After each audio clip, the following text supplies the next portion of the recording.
Hello, I'm Brian Kemble, the curator at the Ruth Bancroft Garden, and we're going to walk you through the May edition of What's in Bloom. Every month we prepare a list of about 21 plants that are in bloom in that particular month in the garden, and we distribute that as a sheet called What's in Bloom to all the visitors to the garden. And first up on our May list is this plant here, which is Sphaerosia ambigua, an orange form of that. It's one of the desert mallows in the hibiscus family, and just really in full bloom right now. There's yellow Baylias mixed in with it, but the orange is the Sphaerosia. And this is a common plant in the desert southwest. It comes in different color forms, and this is a very nice orange form of Sphaerosia ambigua.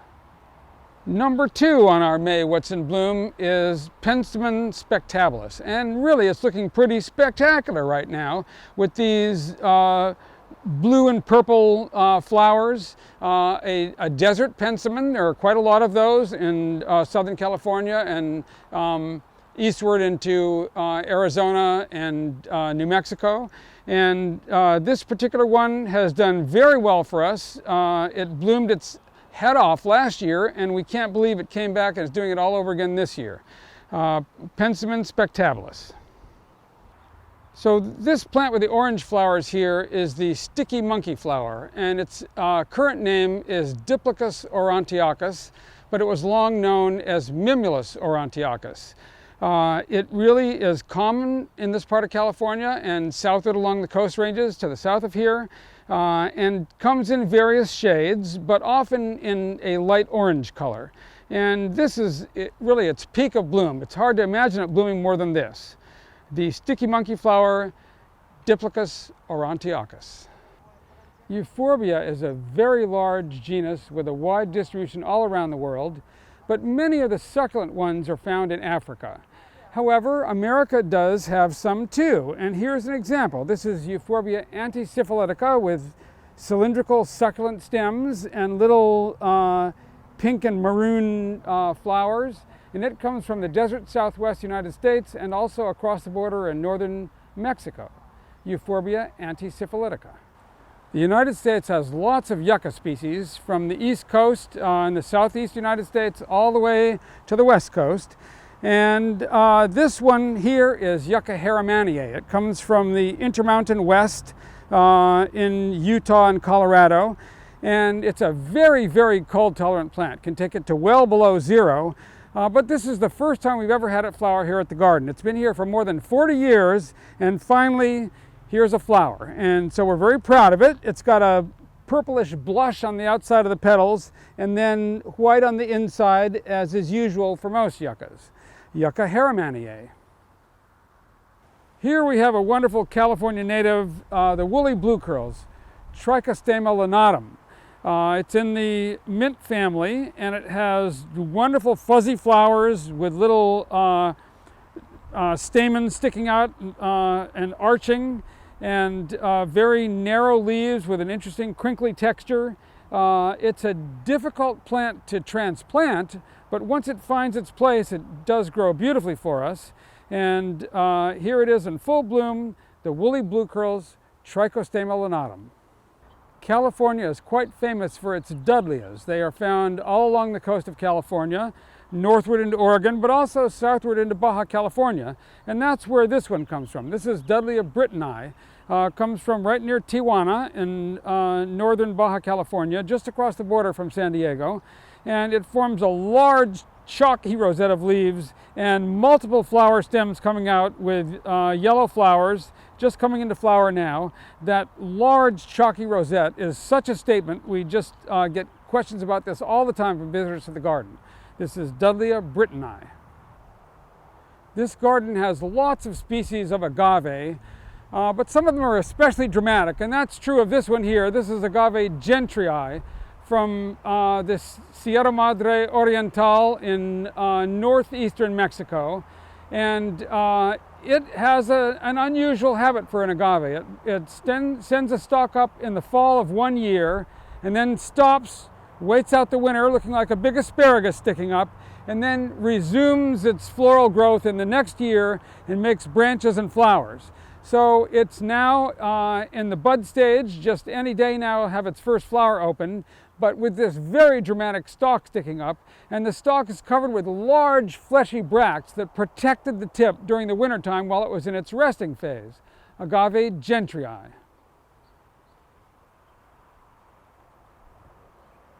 Here we have another yucca. This is Yucca neomexicana. It comes from New Mexico and adjacent Colorado and Oklahoma. And it's related to Yucca harrimanii that we saw back over there. But it is a larger plant with bluer leaves, and the flower stalk oftentimes has little floral branches toward the bottom of the stalk. But it is related, and the buds are kind of red or purplish red tinged, becoming white as they open. Yucca neomexicana.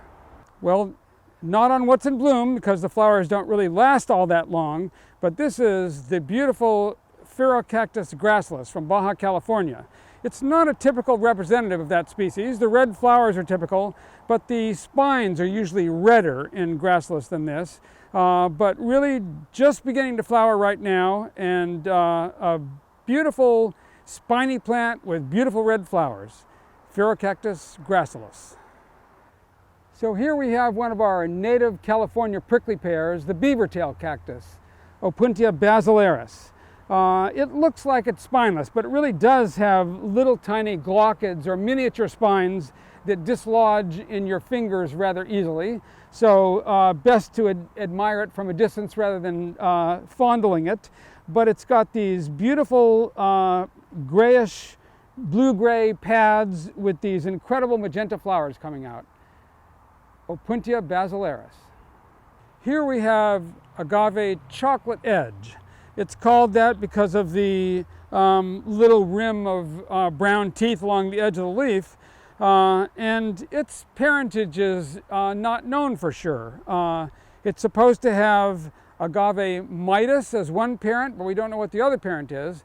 But look at this spectacular flower stalk coming up.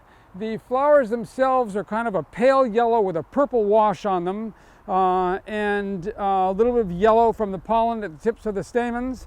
And instead of just making one stalk like an agave usually would, it's making multiple short stalks around the main stalk. So we've got instead of a single display, we've got about 6 or 8 different little stalks coming up here next to the tall mother stalk. Agave chocolate edge. This remarkable plant here is Xanthorrhoea pricei. Xanthorrhoea is a genus from Australia, and they come from different parts of Australia. This one from Western Australia in the winter rainfall zone. And it's a very long-lived plant and gets very large, as you can see. It sends up its tall flower stalks in the springtime, and there are little tiny white flowers all the way along the stalk, very attractive to bees which are visiting them.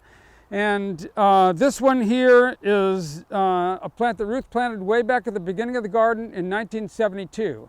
They live for a very long time and get quite a trunk over time, although the leaves are so long and so abundant that you really don't see the trunk as yet.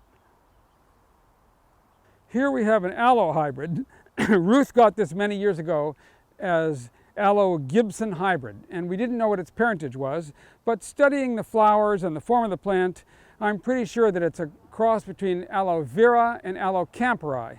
And it has a little bit of the yellow of aloe vera at the ripe stage, and then more of the orange of aloe camperi at the bud stage, but really makes a wonderful show in the springtime.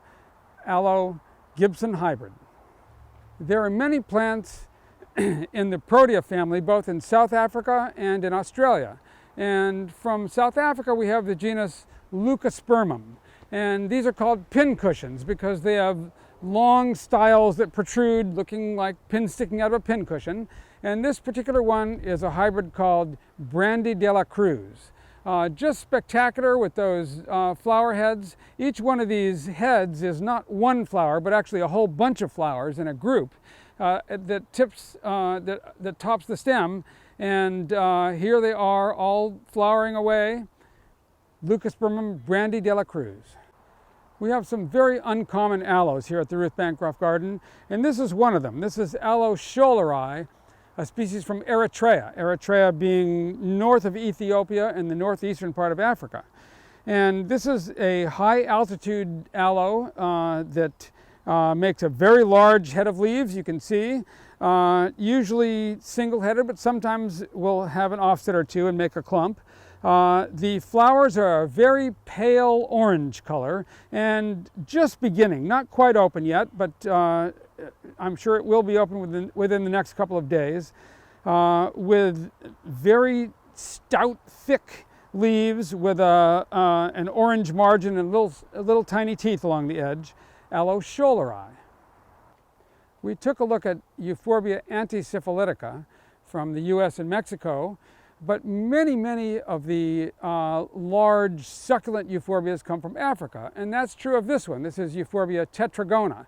It gets to be a large tree in time, much bigger than it is now, but you can see that the stems are four-sided, hence the name tetragona, and they have little greenish or yellow-greenish flowers along the tips of the stems.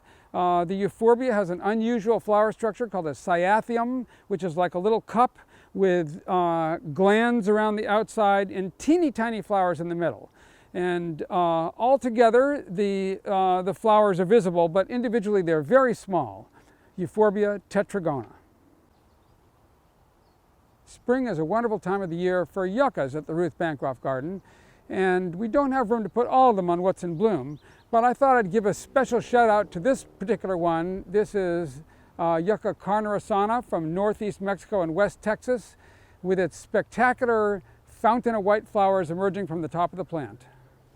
Sometimes plants are hard to predict, and we actually had this agave colorata, on our What's in Bloom last month, thinking that it was going to open any day now. But here it is a month later, and its flowers still haven't begun yet. The buds are nice and red, looking fat, like it's going to open very soon, but not quite in flower yet. This is Agave colorata. It comes from Sonora State in northwestern Mexico. It's a modest-sized agave with a very short inflorescence as agaves go. The buds are red tinged and the open flowers yellow. Agave colorata. This is a cactus from the Andes of South America called Cleistocactus hyalacanthus. Its name Cleistocactus means closed cactus, and that's because the flowers don't open widely like many other cactus flowers do. They stay in a narrow tube, and that's because its natural pollinator is a hummingbird, and the hummingbird inserts its beak into that tube and gets the nectar out. Cleistocactus hyalacanthus has flowers that are red with a little bit of orange in them too. It's a close relative of a similar species called Cleistocactus straussii that has a longer flower that's more of a purplish red color. This one is Cleistocactus hyalacanthus. For comparison, I just wanted to quickly point out Cleistocactus straussii, which is the close relative of Cleistocactus hyalacanthus. And here you can see the flowers are longer and more of a purplish red color. This plant in the mint family is called Phlomis fruticosa. It comes from Cyprus, Greece, the Balkans, and Turkey.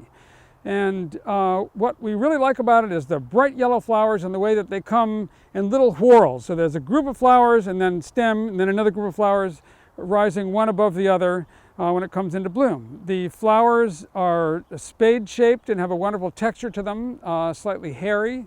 Phlomis fruticosa.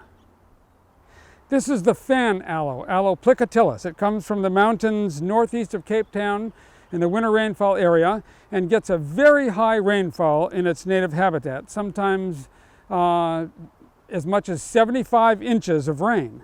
It does very well here in California, and the leaves always stay in one plane in a fan, hence the name fan aloe. The bright scarlet orange flowers come in late winter to spring, and here you see it in full flower.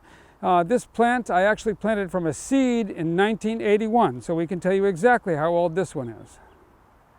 Here we have a low-growing aloe, Aloe mitis. Old name for it is Aloe celsi, and it forms a large clump with many, many heads. And being such a large clump, there are always some heads that come into flower every year. So you can see quite a lot of stalks coming out now.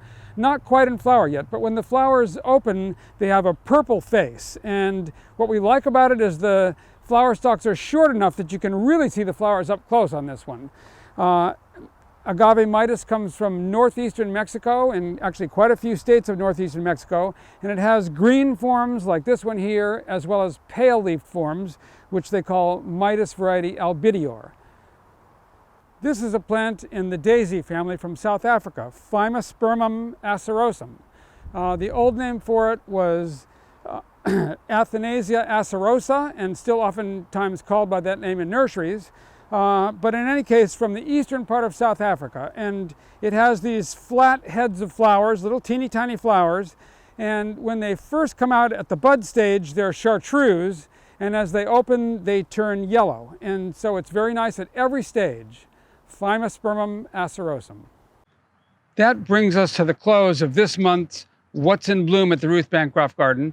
But remember, there are many, many plants that are not on our What's in Bloom list because they don't last all month long. And so you really have to come to the garden yourself to catch all these wonderful things that happen. Every day brings some surprise or another.